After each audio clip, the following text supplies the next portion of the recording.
point number 28. And then he says Jesus gives eternal life. Context. He explains it in John 5 verse 24. Verily, verily, I say unto you, he that hears my word and believes on him that sent me has everlasting life. Get it? Put it in context. Yes, if you believe in Jesus, you have eternal life. But do you know why? Because he's a prophet.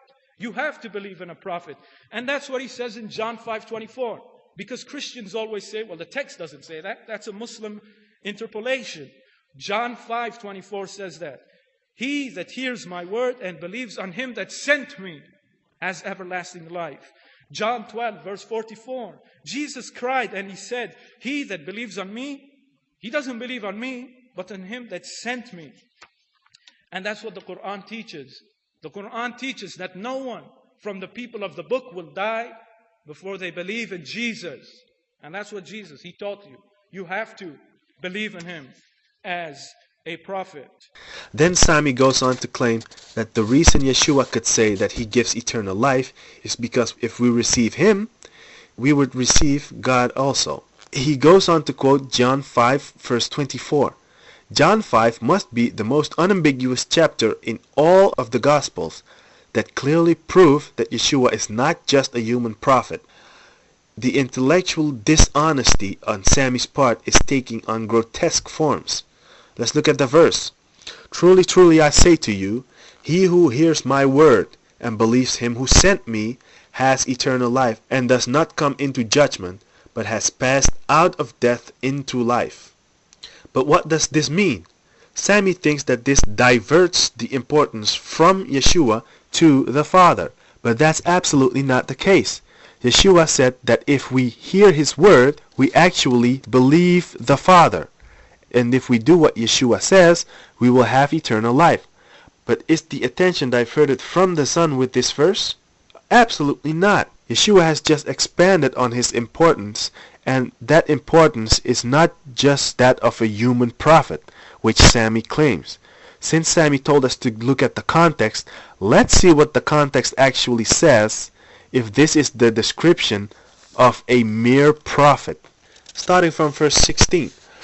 For this reason the Judeans were persecuting Jesus, because he was doing these things on the Shabbat. But he answered them, my Father is working until now, and I myself am working. For this reason, therefore, the Judeans were seeking all the more to kill him, because he not only was breaking the Sabbath, but also was calling God his own Father, making himself equal with God. Therefore, Jesus answered and was saying to them, truly, truly, I say to you, the Son can do nothing of himself unless it is something he sees the Father doing.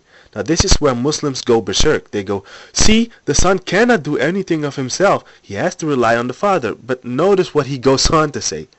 For whatever the Father does, these things the Son also does in like manner. Is this a prophet speaking? That whatever God does, that is also what he can do? Let's move on. For the Father loves the Son and shows him all things that he himself is doing, and the Father will show him greater works than these, so that you will marvel.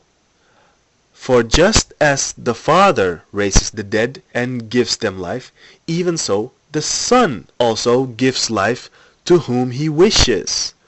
For not even the Father judges anyone, but has given all judgment to the Son. Now why has the Father given all judgment to the Son? He goes on to explain following verse. So that all will honor the Son, even as they honor the Father. He who does not honor the Son does not honor the Father who sent him. Again, this is just a human prophet speaking? Let's move on. Truly, truly, I say to you, he who hears my word and believes him who sent me has eternal life and does not come into judgment, but has passed out of death into life.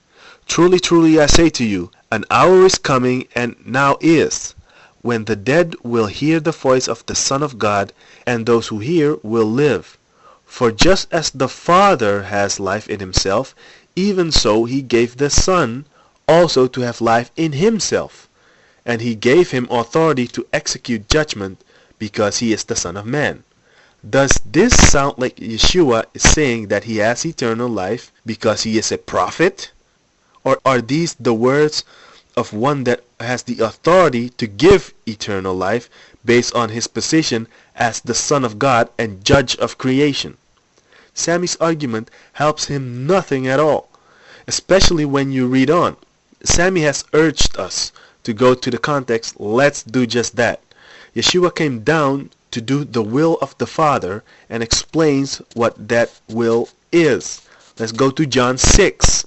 From verse 38 we read, "So I have come down from heaven not to do my will, but the will of him who sent me." This is also a verse that is quoted often by Muslims. See, he didn't come to do his will, but to do the will of God. See, but then read on. Yeshua explains what this will is. "This is the will of him who sent me, that of all that he has given me, I lose nothing, but raise it up on the last day." See that? He will raise people up on the last day. "For this is the will of my Father, that everyone who beholds the Son and believes in him will have eternal life, and I myself will raise him up on the last day." How on earth is this the language of a mere prophet? The language is not diverted from the Son to the Father. On the contrary, it is the Father who wants us to turn to the Son of God to have eternal life, and he will raise us up on the last day. It is the Son of God who will raise us up, and it is the Son of God who will give us eternal life. Not because he's the prophet, but because he is the Son of God, the divine Son of God at that. Point number 29. What about Jesus said, "I am," and the Jews accused him? The very same Pharisee Jews who understand nothing, the same hypocrites. First of all, the word eimi, to make it simple, ego eimi, it simply means to be, to exist, to happen, to be present. So of course it makes sense. Before Abraham, I am, I exist, I was there, I was already happening, I was to happen. What does that mean? We all know that God, he doesn't get a new idea on Tuesday and by Sunday he changes his mind. That's why we say the Quran is eternal. He always knew what was going to happen, but he waited for the right time to reveal it. So yes, before Abraham, Jesus existed in God's foreknowledge. We don't disagree with that. Secondly, the context even affirms it. Abraham saw the day of Jesus. How do you see something which is in the future? The context shows that Jesus, yes, he did exist in God's foreknowledge. Jeremiah 1 verse 5. This is what he says to Jeremiah, God. "Before I formed thee in the belly, I knew you. And before you even came out of the womb, I sanctified you and I ordained you to be a prophet." Before Jeremiah was even in the belly, he was a prophet. So yeah, we can say, before Jesus, Jeremiah is. Jeremiah could have easily said it, "Before Jesus I am," because he existed in God's foreknowledge. Then Sami brings up the entire foreknowledge thing. He claims that Yeshua could say, "Before Abraham was, I am," because he existed in God's foreknowledge. This also goes for John 17 verse 5.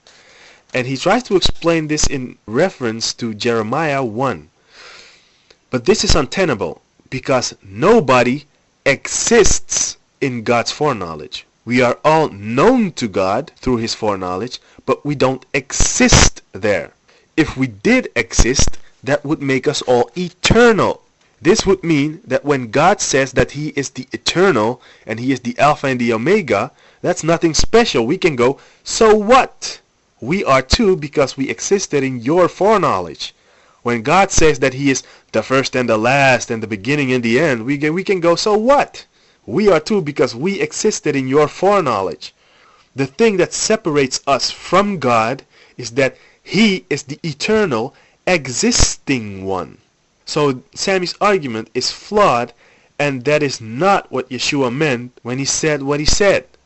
He was clearly saying that he existed in God's presence, not in his foreknowledge before Abraham, because Abraham would then exist in God's foreknowledge as well, making it impossible for Yeshua to say that he existed before Abraham.